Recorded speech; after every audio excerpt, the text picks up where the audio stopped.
0.444 etcetera, അതുപോലെ 0.333 etcetera whole square. അപ്പൊ ഇതുപോലുള്ള ചോദ്യങ്ങൾ വന്നാൽ എങ്ങനെയാണ് നമുക്ക് വളരെ പെട്ടെന്ന് ചെയ്യാൻ പറ്റുന്നത്. അപ്പൊ അതിനുവേണ്ടി ചില കാര്യങ്ങൾ പറയുന്നത്. ഓക്കെ, അപ്പോ നിങ്ങൾ നോക്കിയേ, ഇവിടുത്തെ പ്രത്യേകത എന്താ? പോയിന്റിന് ശേഷം ഒരേ സംഖ്യ എന്തുണ്ട്? ആവർത്തിക്കുന്നുണ്ട് അല്ലെ. ഈ രണ്ട് ചോദ്യങ്ങളിലും ഒരേ സംഖ്യ ആവർത്തിക്കുന്നുണ്ട്.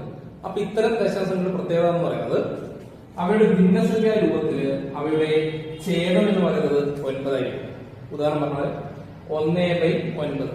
1/9 എന്ന് പറഞ്ഞാൽ അതിന്റെ ദശാംശ രൂപം 0.111 എക്സെട്ര ആയിരിക്കും. അതുപോലെ 2/9 എന്ന് പറഞ്ഞാൽ അതിന്റെ ദശാംശ രൂപം 0.222 എക്സെട്ര.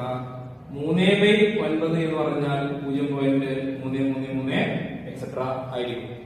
ഓക്കെ, അപ്പോ 7/9 എത്രയായിരിക്കും? നിങ്ങളൊന്ന് കമന്റ് ചെയ്യും. ഓക്കെ.